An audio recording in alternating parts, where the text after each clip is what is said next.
Hello, everybody. Welcome to Everest Coaching Institute. Today we will discuss class 12th economics. ये जो हमारी series चल रही है चैप्टर की strategy of industrial growth from 1947 to 1990, हम उसी को आगे कंटिन्यू करेंगे. तो चलो शुरू करते हैं. तो बेटा हमने अभी direct participation of public sector in industrial growth हमने डिस्कस की है इंडस्ट्रियल डेवलपमेंट के लिए. So now we will discuss industrial policy resolution 1956. Industrial policy resolution को आईपीआर भी बोला जाता है. तो हम ये इस के बारे में पढ़ेंगे. ये जो हमारी डिक्लेरेशन, ये जो हमारी रेजोल्यूशन बना है 1956 में, ये क्या कहता है.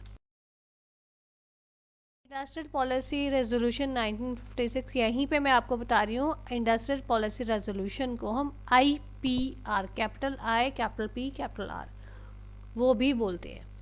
IPR 1956 was a declaration on the major role played by the government sector in the process of growth.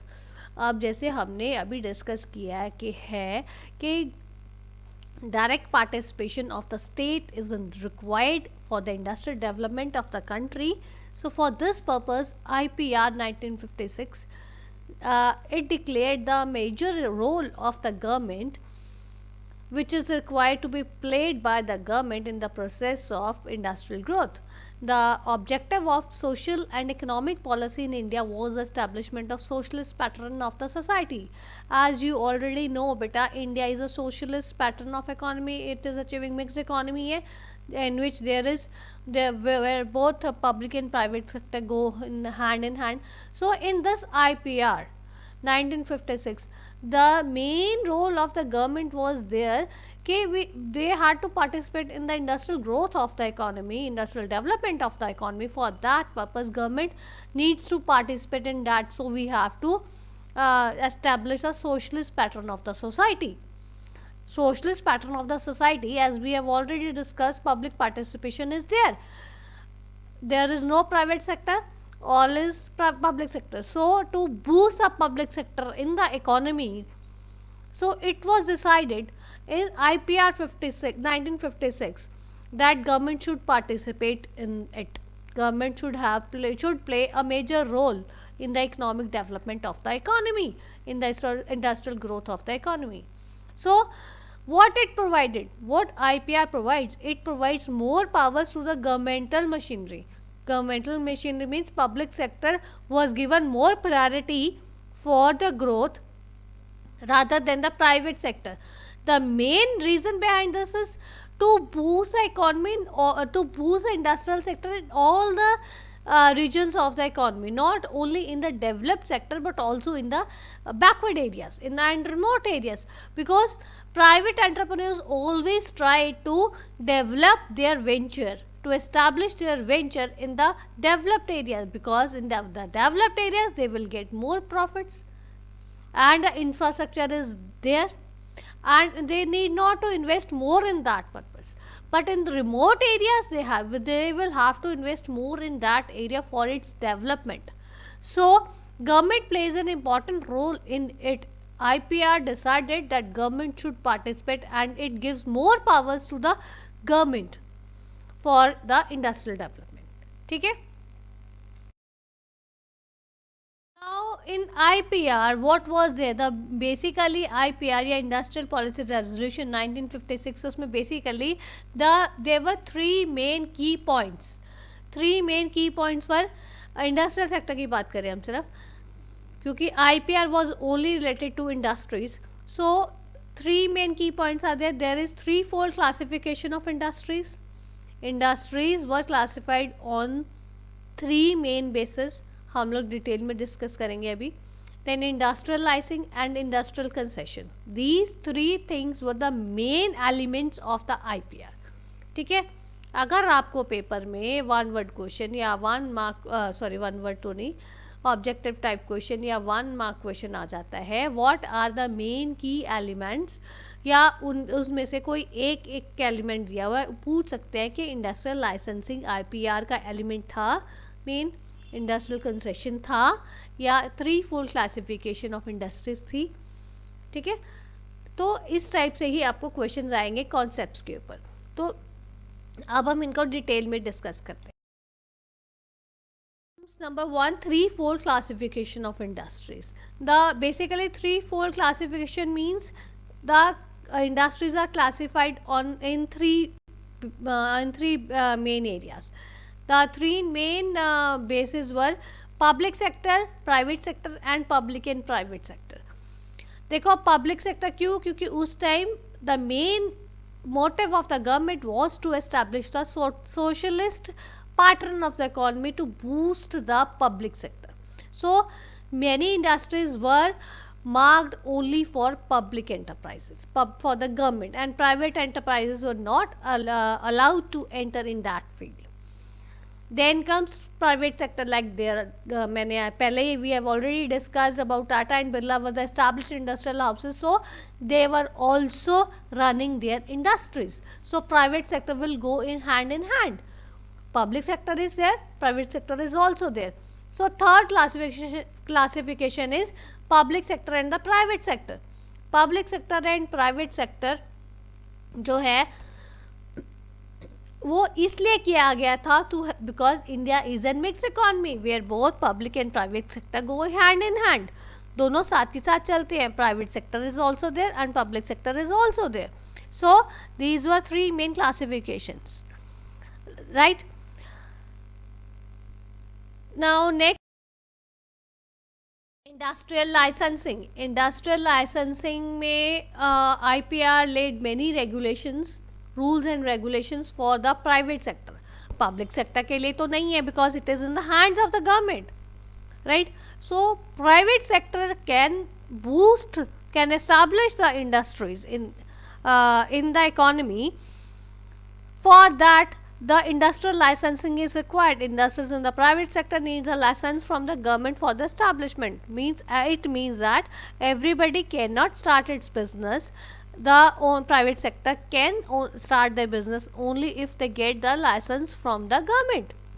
If license is given by the government, only then they can undergo that, they can establish that industry. Okay. So what was the reason behind this? Why the government started industrial licensing? The main motive was to encourage industries in backward areas of the country.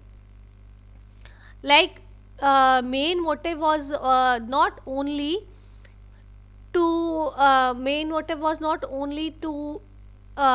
increase the industrial development sector, but was also to encourage the industries in the backward areas, so that the overall regional disparity is removed, and all the sectors in the economy, all the regions in the economy, they should grow at the same pace.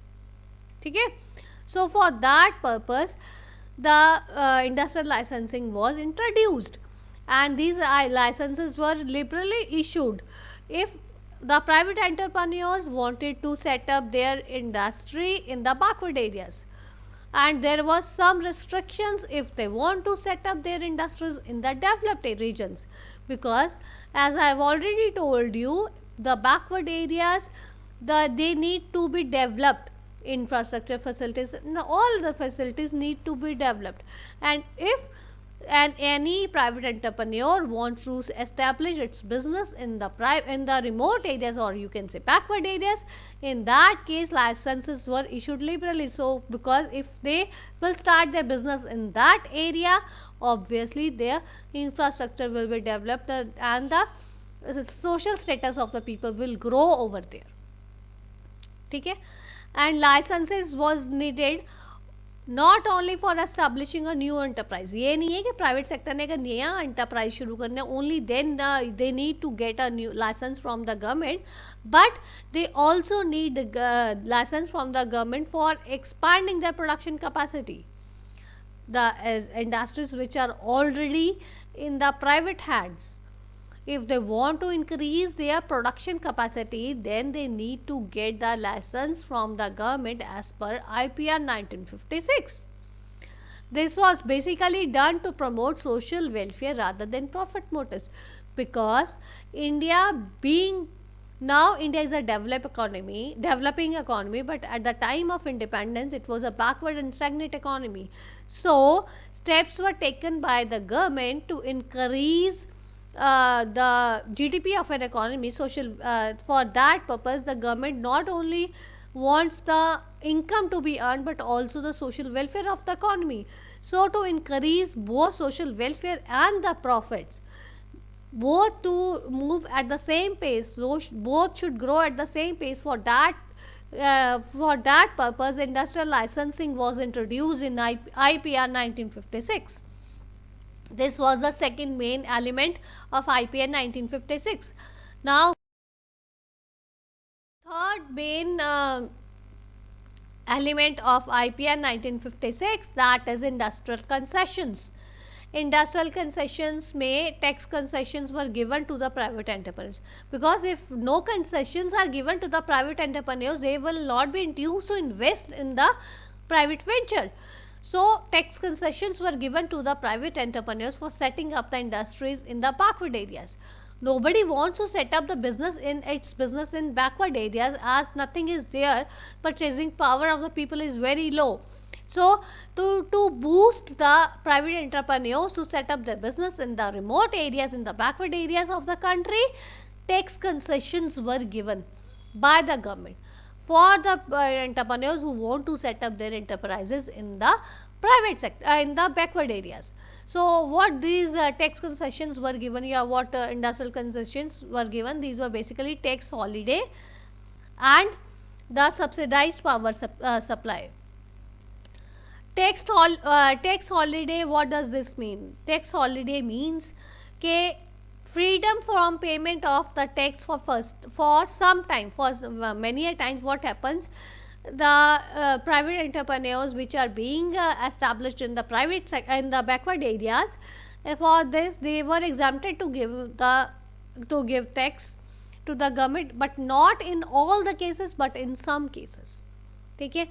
And then comes the power supply was given to the entrepreneurs or to the industrial setup in the backward areas at subsidized rate, at a lower rate as compared to the industries which were set up in the developed regions. So these industrial licensing and this policy of IPR was basically to promote the regional equality in the economy, so that all the sectors of all the regions of the economy should grow at the same pace, right? So this is all about today's video. If you find any difficulty, you are most welcome to give your feedback in the comment box. Thanks for watching.